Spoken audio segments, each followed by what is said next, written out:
Howdy, this is Jim Rutt, and this is The Jim Rutt Show.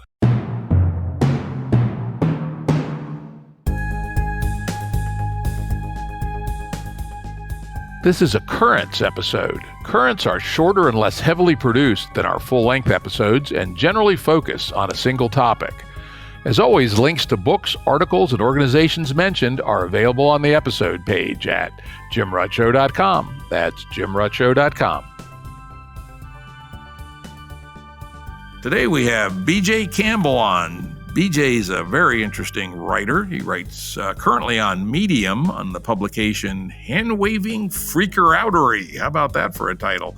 He'll soon be moving to Substack, so check him out. Well worth a read. He also writes on opensourcedefense.org, which is pretty interesting. It's a gun-related online publication, but one that eschews the culture wars, doesn't play politics other than the politics of gun rights. I took a quick look at it. It looks quite interesting, particularly people who, frankly, like myself, are strong proponents of gun rights, but don't otherwise align myself with Team Red politically. And it's actually good that there is such a venue out there. And taking a look at it, the quality of the writing looks pretty good. So anyway, welcome, BJ. Thank you. Yeah, good to have you on. Been reading some of your stuff, and I both laugh and think, which is a good thing.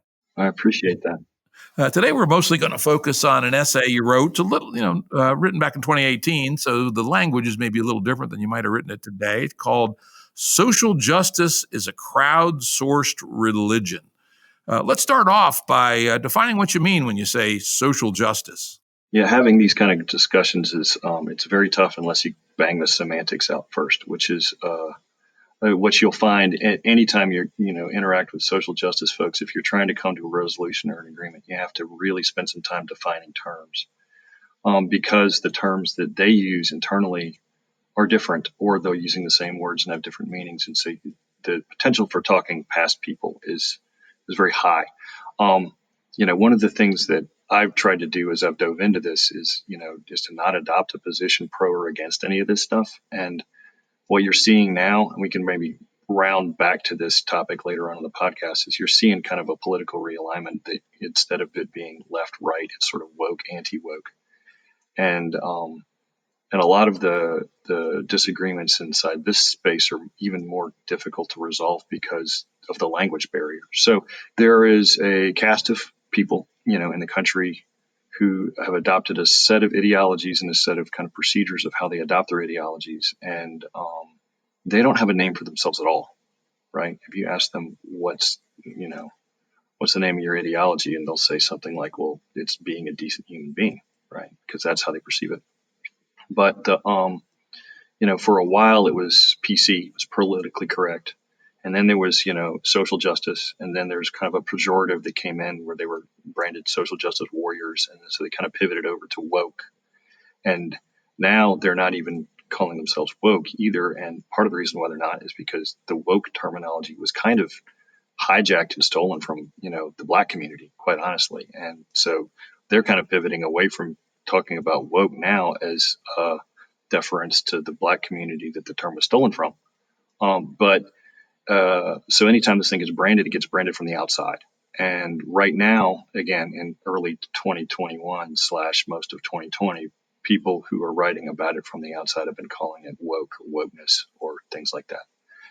And so for the purposes of our discussion, we'll call it social justice or we'll call it woke. And, when somebody tunes this podcast in 2025, there might be a different name for this thing, but the thing is going to be around. And I think it's going to be around forever. And one of the reasons why is because of the architecture of how it's built. That's an important thing. Okay. When you talk about it as a religion, religion could be almost anything from, non-theistic religion like Buddhism to people who worship rocks and trees to, the Abrahamic religion with the old dude in the cloud with the beard. When you talk about religion, what's your framing? Well, it's, what I have been thinking about for a long time is kind of identifying religion-like properties that it carries. And then having a deeper thought about what the purpose of religion is, what function religion serves inside a society, right? If you go back through history, there's no good examples of a great society that did not have a religion.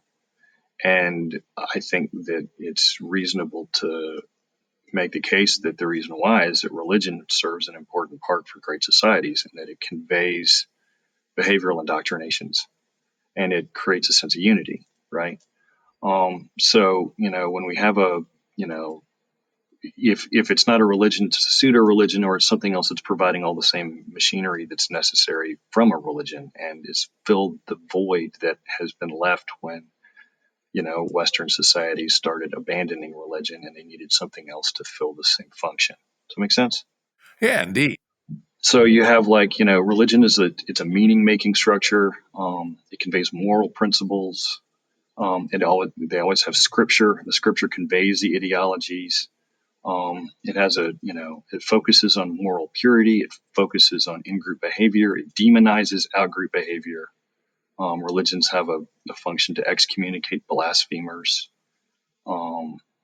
Religions give a sense of control over uncontrollable circumstances. The primary function of religion, like we said, is to promulgate behavioral indoctrination scripts, things that you just do without having to think about them, right? Yeah.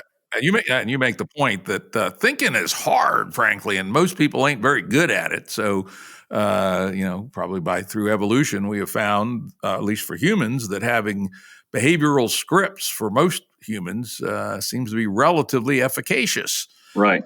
And you also talk about the efficaciousness of religions, and not all religions are equally efficacious. So maybe talk about that concept a little bit.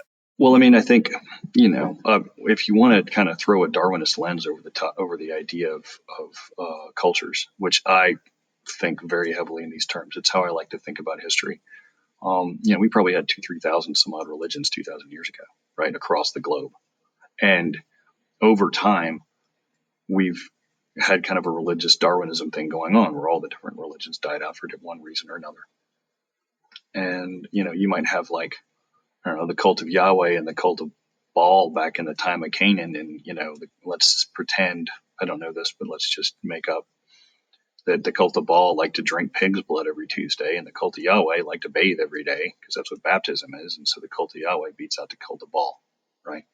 So you have this, system where different religions in different areas of the world, all the ones that succeeded beat out the ones that failed, because the behavioral indoctrinations between the religions were beneficial to society, right? Now, whether one of them is right, one of them might be right, or not. The reason why they look similar is because they've been kind of roasted through the fires of Darwinism to find out which ones work the best, right? And, so I don't know, there's a lot of interesting history behind the Templars and Rosicrucians and whatnot. They all went out to the Middle East, and they discovered the Middle East had a whole bunch of different religions that all kind of had the same stuff. And so they made up the story of that the Masons sort of follow, that all of the religions had the same seed, but it could very well be that they just evolved to the same solutions. And so these things, the golden rule shows up in every religion that's left, right?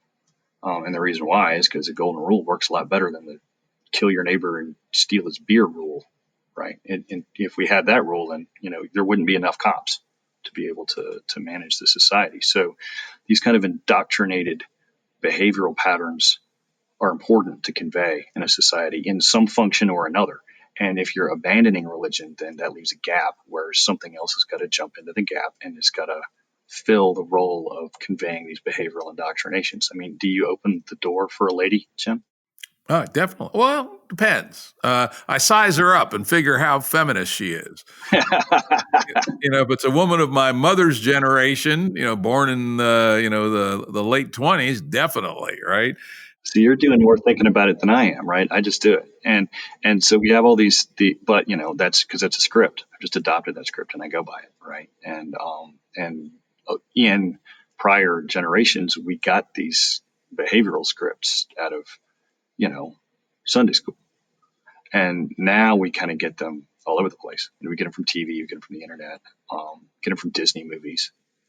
And but lacking a central control over that and lacking any kind of gatekeeper about what is or isn't appropriate behavior, the social media organism has created its own gatekeeper, and that's kind of the driving factor behind the emergence of the social justice movement or the woke movement or whatnot. It is a set of behavioral indoctrination scripts that you're supposed to follow in order to be a decent human being. And but the weird thing about it is that it's organic and it's been kind of invented on the fly, and that could be good, and it has some interesting, useful properties, especially if you look at it through a futurist lens. But it also ends up adopting some of the trappings and failures and parameters we don't necessarily like about some of the old world religions as well, right? And that's where a lot of the friction comes from when you're kind of looking at this thing. I mean, there's it establishes a hierarchy of value, but the hierarchy of value flows from, Kimberly Crenshaw intersectionality theory, which is a little bit weird.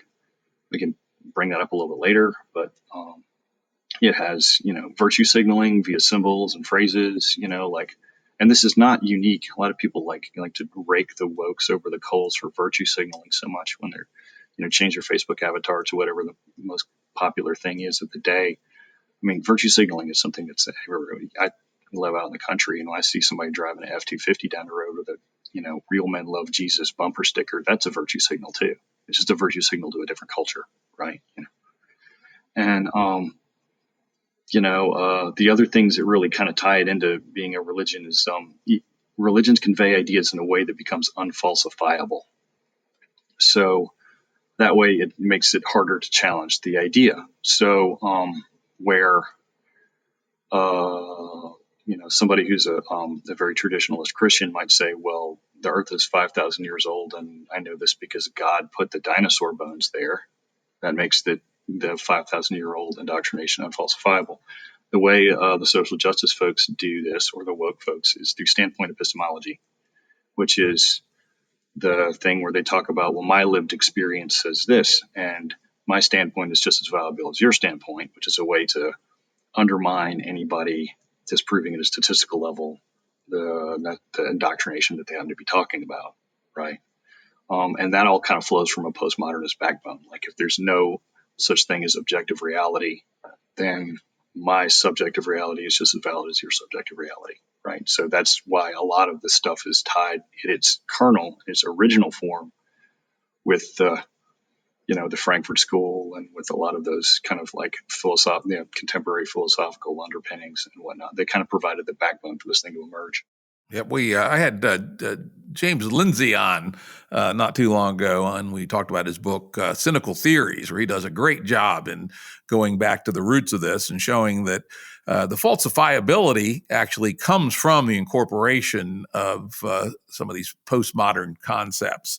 I like your analogy. The dinosaur bones one actually rings home for me because our household was radically atheistic, and our daughter adopted it even more than me. And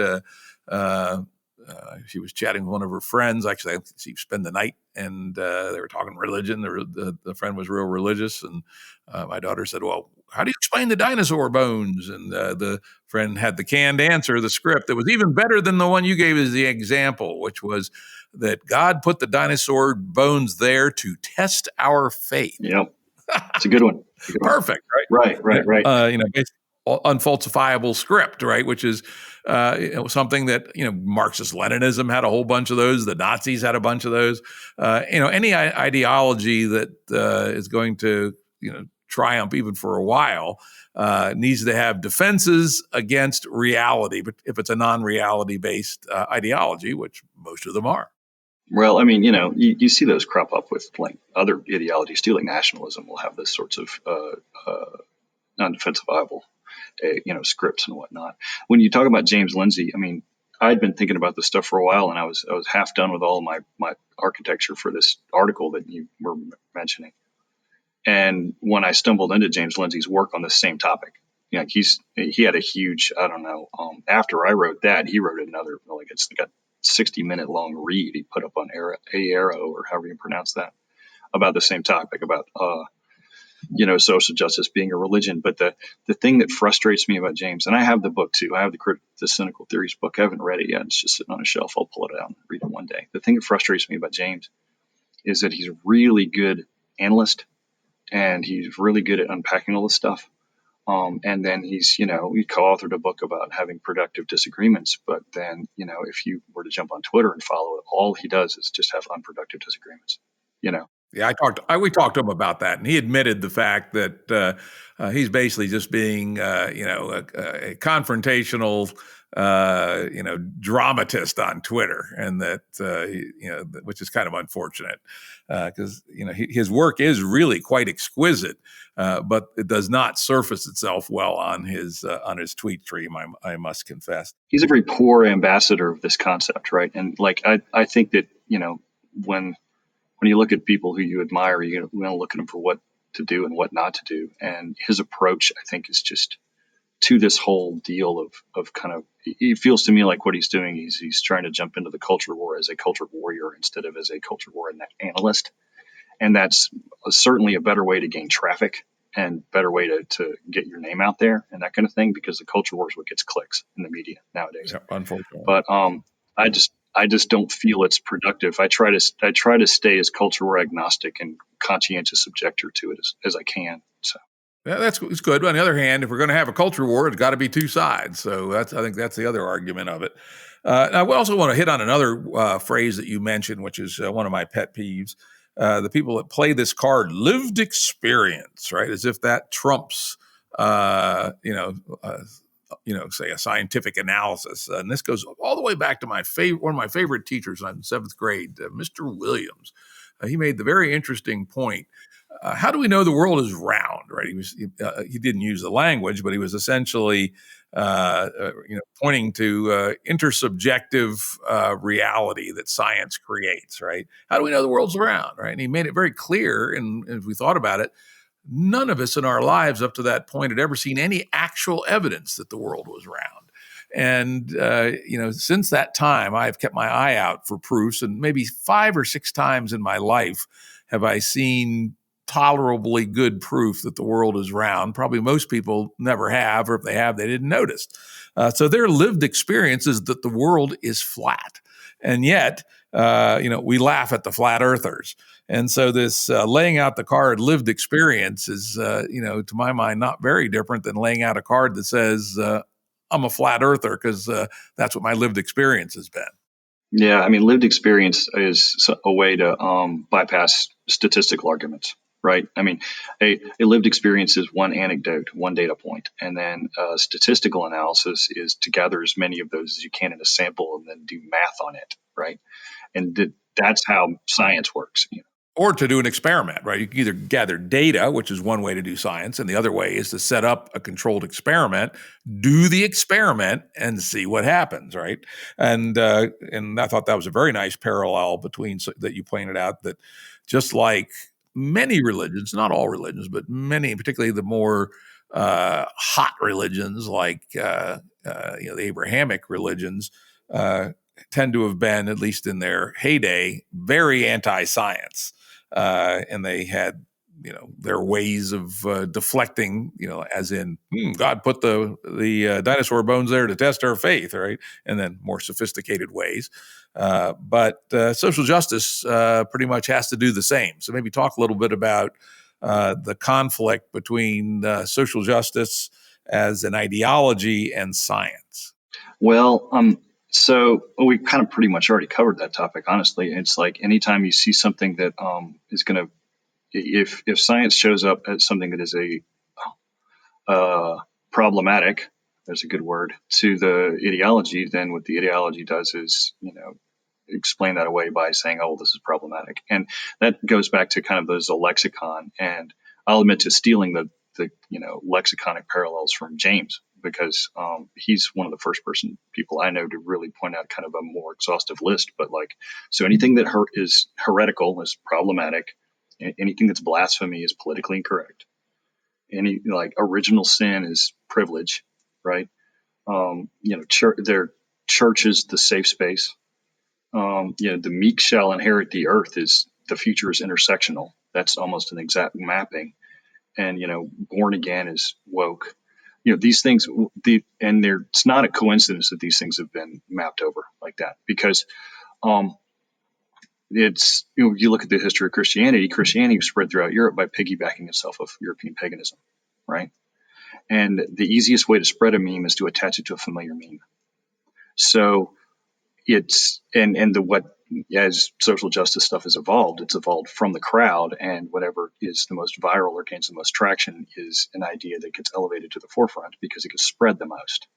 So so it's like, this is a viral religion, and so what it spreads the most inside the United States is stuff that is familiar to people who have a familiarity with, American Protestantism. So a lot of these concepts just get remapped in the same way that that gods got remapped into saints in Europe, and that's how it's been able to propagate very well. And looking at the futurist aspect of it, it's probably one of the reasons why it has very little traction in places like the Pacific Rim, or areas that don't have this Protestant background, because the concepts aren't easy to map over, right? This thing's never going to get hold in China.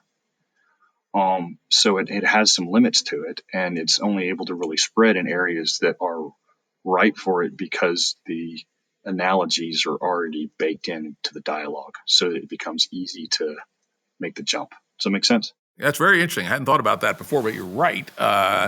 There seems to be no sign at all. In fact, having talked from people from East Asia, they do indeed find it hilariously laughable. Now, actually, I wonder if there's an interesting experiment here.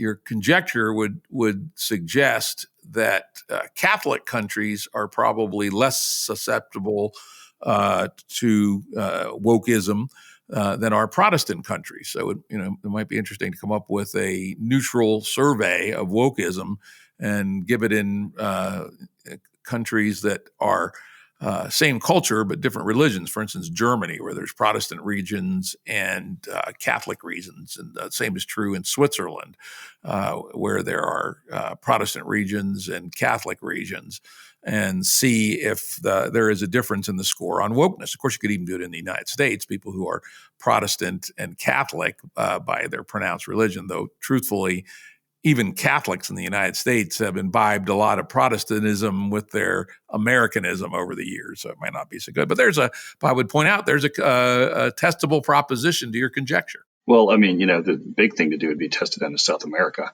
right? Because that's still very deeply Catholic. But you bring up a bigger point that I think is something that folks in this space need to have their mindset around, is that there's very little study on how prevalent these ideas are. And so, as we've, shifting from a left-right political dynamic into a woke, anti-woke political dynamic, somebody like James Lindsay spends all day on Twitter, trolling the wokes and then get trolled back.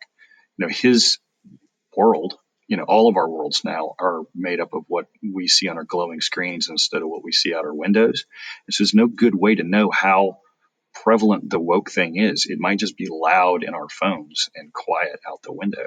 And I don't know that anybody's ever done an actual, just within the United States, an American survey of the prevalence of woke ideologies, right? That's something that hasn't really been studied, because truthfully, the kind of people who would study it are the people doing humanities studies, and they're already woke. So there's nobody who was really available in academia to look at the thing from the outside.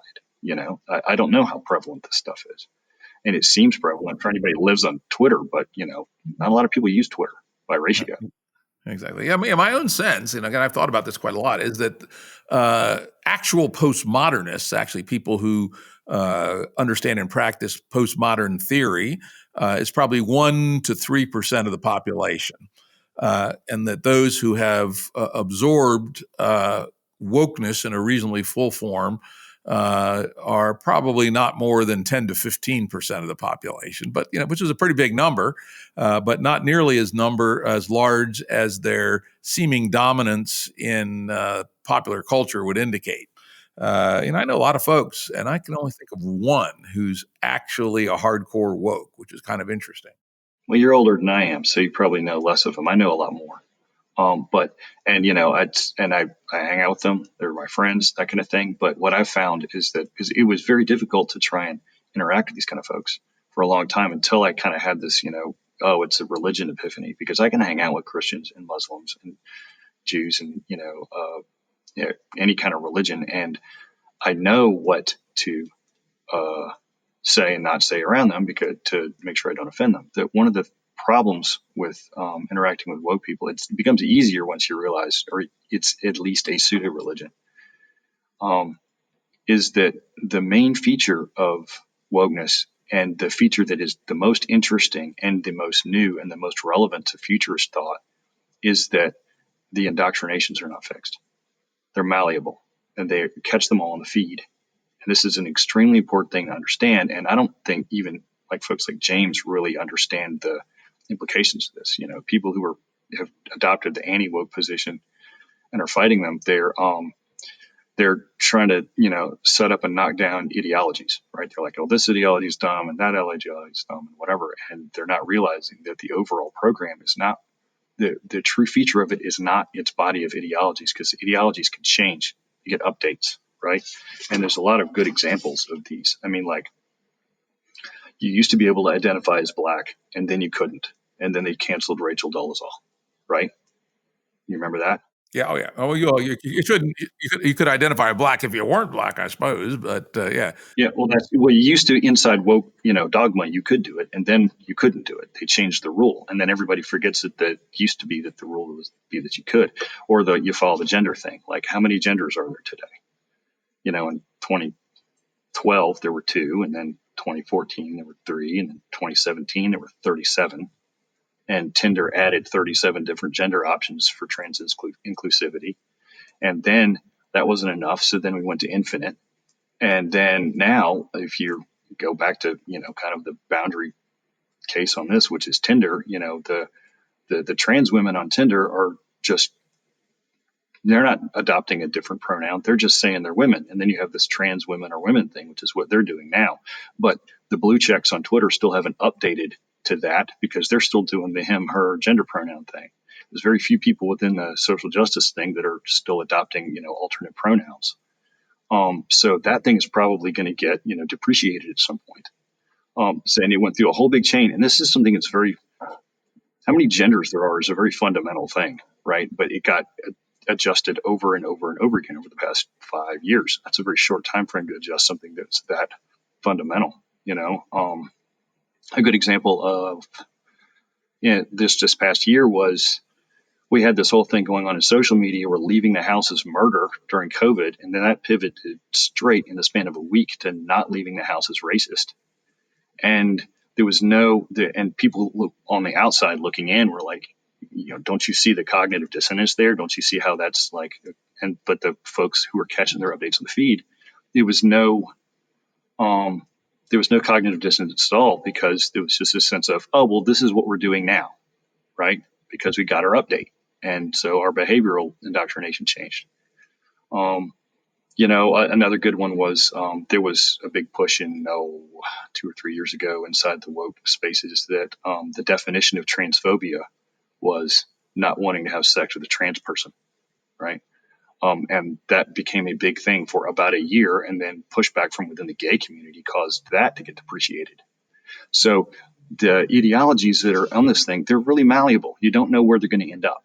And that makes it a little bit frustrating to deal with this kind of people, the folks who are woke, because you don't know if you're not plugged into the feed, you haven't got your update, you don't know what you can and can't say around them at any given time. That makes it especially difficult for once cancel culture gets put into it, because you might say something today that becomes unwoke 5 years from now, and then you get canceled. So you see a lot of people who are having opinions or topics of the day that are getting retroactively burned, nowadays. And I mean, like, a great one was like during the confirmation hearings for Amy Coney Barrett, I think she said the phrase sexual preference instead of sexual orientation.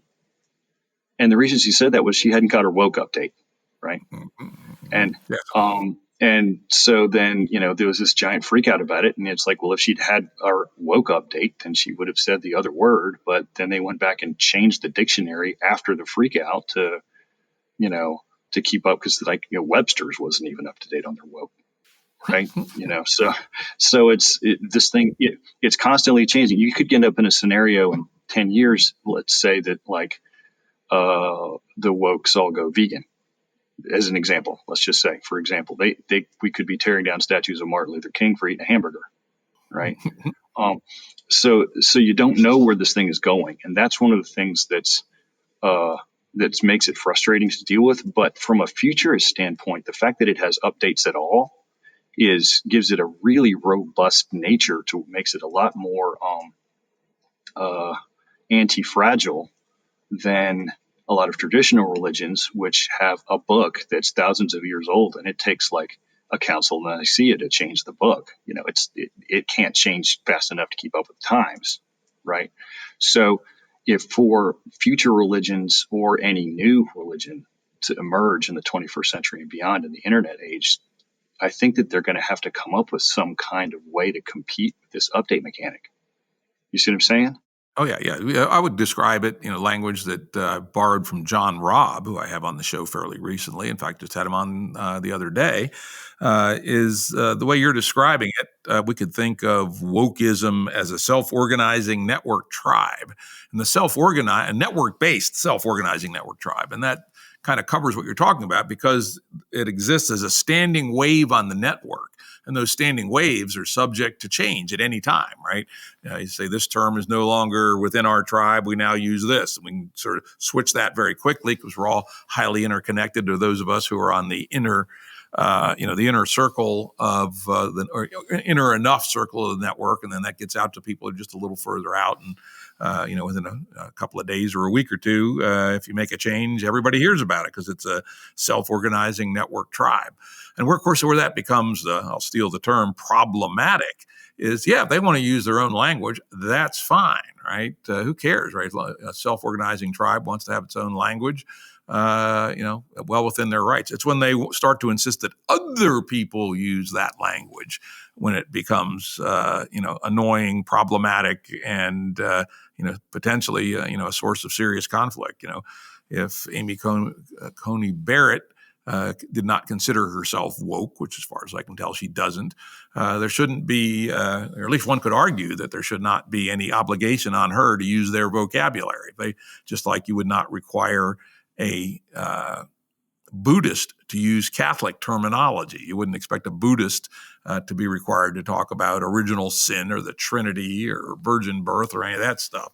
So, that's where it kind of gets annoying, where the wokes don't want to just use their terminology amongst themselves. They want to force everybody to use it, and kind of makes it like Islam during the the hot period, 750 AD, where the Islamists went out to conquer everybody else and converted a bunch of them at sword point to say, hey, you got to think about the world this way. Right. I mean, this is kind of another part where I break from James Lindsay's approach here, because it seems to me that if woke folks were to go ahead and just adopt the understanding that they are in a pseudo religion or a religion like thing, or maybe they could come up with another word for religion and then use that, then it would make things a lot easier. Or it would make things a lot less confrontational, because then they would be able to say, okay, I follow this ideology, you follow that one. And part of tolerance is understanding that we can exist together without different ideologies, right?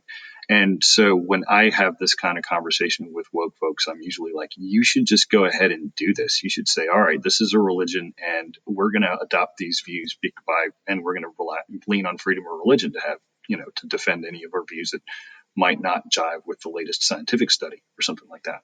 And that, I think, would be a positive thing, where folks like James do is they say, you're a religion, and now I'm going to troll you with the fact that you're a religion because you don't think you are, right?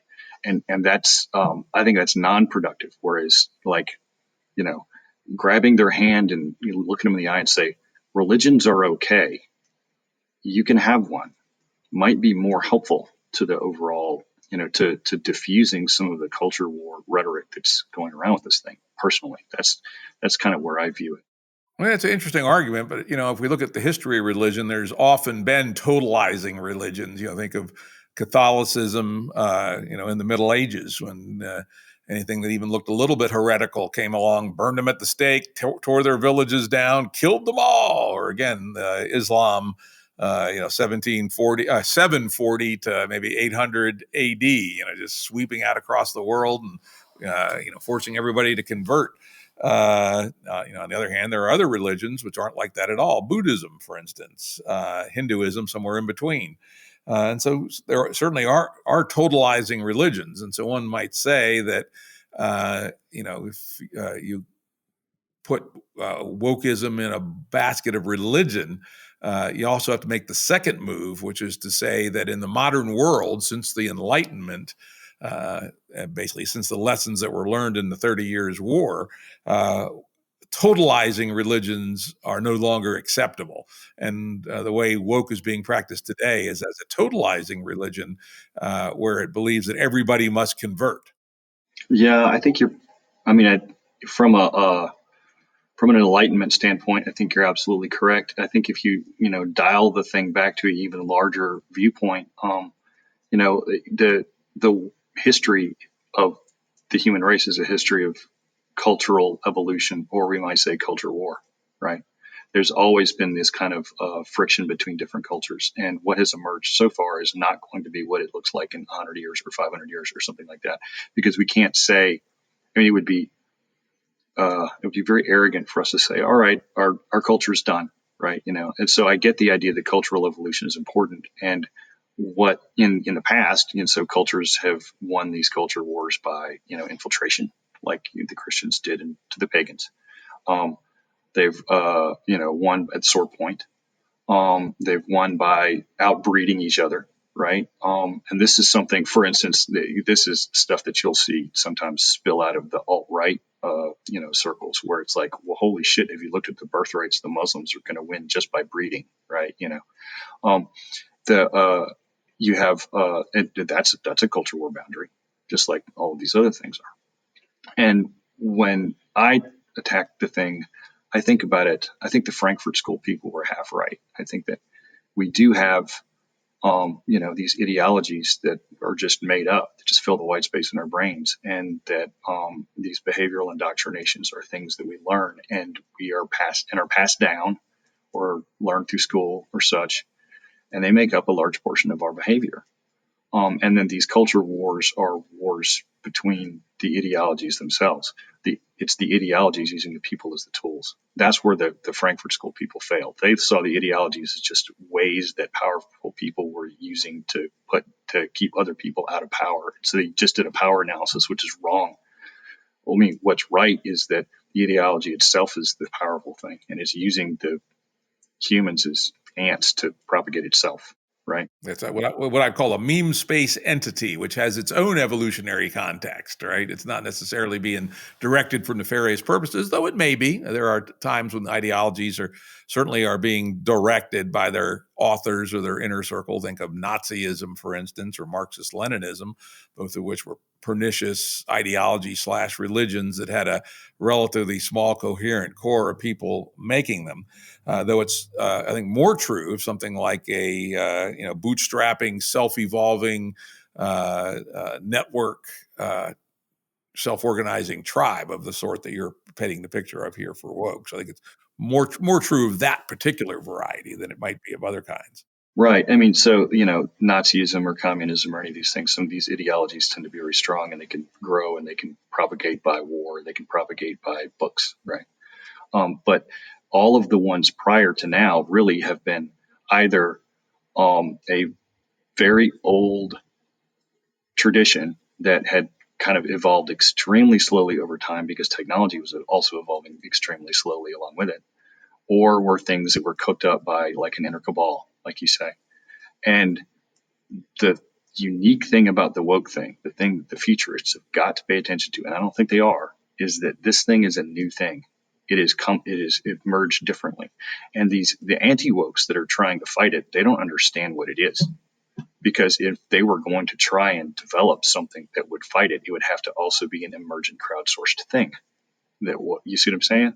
And while that may be happening, maybe there is an anti-woke religion that maybe some of this crazy stuff that we saw on the 6th of January is, the catalytic event that will produce an equally pernicious anti-woke religion. Could happen. The standing wave starts to explain things to people, which they then modify so it has higher binding energy and higher memetic replication. It could easily happen. Well, I think that if you go back and read Eric Hoffer's True Believer, I'm sure you've probably read that. One of my favorite books. And it's a must read for anyone that wants to understand this stuff. Read it again. I'm telling you this. I read it. This is my third reading. I read it when I was a kid. I read it again, in the early 2000s. I read it again this summer during the Floyd protests, and it is so tremendously descriptive of what's going on right now. And one of the things that is really important about it is it talks about how societies will be fertile for the creation of mass movements, and that the nature of the mass movement is not as important as the fertility of the society to form one. If it didn't form one, it would form another, right? And what we have right now is we've really got two. We've got the woke is one, and the MAGA is the other one, right? Mm-hmm. And the MAGA one is set up about like the old ones were. It's set up around a cult of personality and a set of like prior indoctrinations. And then the woke one is set up with kind of a preternatural worship of the feed. You're right. And so, but if you look at the descriptions of the people that are most likely to be radicals within that book, it's perfectly descriptive of the people around the streets. It's exactly the same. One of the things that really stood out to me from that book, and I remember writing it down, was it is not the abject poor who are revolutionaries, because they're like too busy trying to figure out how they're going to put food on the table tomorrow, right? It is the comfortable, bored poor that become revolutionaries, because they've got everything they need except for something to give meaning to their life. Yeah, the other one I remember well from Hoffer is, which ties in very closely to Peter Turchin's idea of the fact that the country is overeducated, the West is overeducated, too many people with advanced degrees, not enough jobs for them. As Hoffer talks a lot about the true believer often being the talented but frustrated, the person with, say, an advanced degree who's working at Starbucks. They feel that they haven't gotten their desserts in the world. And there's lots and lots of people in that situation today, and that's fertile ground for any sort of kind of ideological religious mass movement. And I guess the other thing I'd point out is that unlike Hoffer's day, in those days, the technology platform, radio and newspapers would tend to converge to probably no more than two mass movements at any given time. Communists versus Nazis, or libertarians versus collectivists, or however you want to divide it up. The interesting thing about self-organizing network tribes on very, very low cost, marginal cost to communicate global networks is you can have a bunch of them. We haven't seen it yet, but we could be more like the Spanish Civil War, where there were 8 factions fighting. And I think that's worth thinking about too, as we think about the future. This is, the dynamic is there, the fuel is there, and these overeducated folks who are frustrated in their lives. And so, come back in 10 years, we may have 5 or 6 of these bootstrap religious ideologies fighting it out. So one person that's really looked heavily at that, and you might want to look into, and I've appeared on his podcast material several times, is Peter Lindbergh. He's up in Canada. Oh, I know Peter real well. I've been on his Stoa thing. And of course, his Internet Tribes is 2.0. Internet Tribes 2.0 is as far as I know, still it's a little out of date, but still the best paper on, how the internet is causing us to segregate into tribes. Not all those tribes have turned into ideologies by any means, but. No, right. They're not mass movements. They're all movements. They're all micro movements, right? So, I mean, the way content is delivered to us now, with AI-driven content personalization. If I were to go and Google flat Earth, then it might feed me 10 articles about flat Earth. And as all of our exposure to the world stops looking out our windows and starts moving towards glowing screens, it can be very easily for me to just go find myself a flat earther simply because my phone is telling me that, right? So what you end up with is a situation where anytime anybody gets completely interested in one, topic, ideology, or whatnot, it'll kite you down the rabbit hole. And deep down at the bottom of that rabbit hole is a set of ideologies that's trying to compete with all these other ideologies. So it's not like we don't have, it's not like we don't have a bunch of these. We do have a bunch of them. We almost have so many that it's hard to keep track of. And the thing that alarms me the most is, okay, here's an example. Let's say we go on our Wayback Machine. We go back in time, and we go down to, and you and I, we take a trip, and we go down to, the Aztec civilization. And we see these people, and they're like sacrificing virgins to make the sun come up. And not just like one or two, like thousands or tens of thousands. But they were the most successful civilization in North America when the Europeans showed up by a wide, wide margin. Like the Navajos and Cherokees didn't have nothing on the Aztecs. Aztecs had, they had colonies as north as the southern United States, as far south as Colombia, and pyramids and great riches and this kind of thing. And it was built around human sacrifice, obviously horrible. And we would consider that to be insane. And if we tried to stop them, they would look at us like we were insane, right? And the reason why is because we don't have the same shared reality. You and I don't share the reality that, sacrificing virgins is a smart thing to do. But now we grab one of them, we bring him back, and we plop him down in, LA or Atlanta or something like that. And he might be freaking out, running around trying to sacrifice a virgin, make sun come up, and he'd get thrown in an insane asylum. So this thought experiment is, it's an extreme one, but what it shows is that the definition of sanity has to do with shared realities. And if everybody's being kited down all these different rabbit holes, and we have no shared reality, then everybody outside the rabbit hole is insane to us. Yeah, unfortunately, and that's our world, and our social platforms are causing that. In fact, tomorrow I will have Tristan Harris back on the podcast, and we'll be talking about the movie Social Dilemma, which he was heavily involved in. And that's his big concern, is that these algorithms, which by the way are not designed to cause fragmentation, what they're designed to do is encourage engagement to sell advertising, right? But their side effect, because we have found out that false statements or inflammatory statements engage people 5 times as much as prosaic statements of reality. And so an unintentional side effect of a business designed around an advertising driven business model that is then optimized using machine learning on behavioral response to content tends to divide us up into these tribes. Right. And so then where do you go from here? Right. Everything's completely broken up. On the, on the social justice topic, you see that this is, it just happens to be one of the very biggest ones. And when Peter did his memetic tribes, article, and one of the things that they did, I don't know if you got deep down into this, but they put together kind of a matrix of all the different internet tribes and which ones they were allied with and opposed to. And then somebody else did a graphic diagram of this, like with little bubbles and arrows and stuff. And the one that had the most antagonist arrows out and in was the social justice bubble. It was the most antagonistic to all the other ones, and it's also the biggest. And one of the reasons why, and it's gotten bigger since you wrote the article too. One of the reasons why it was probably because conflict generates traffic.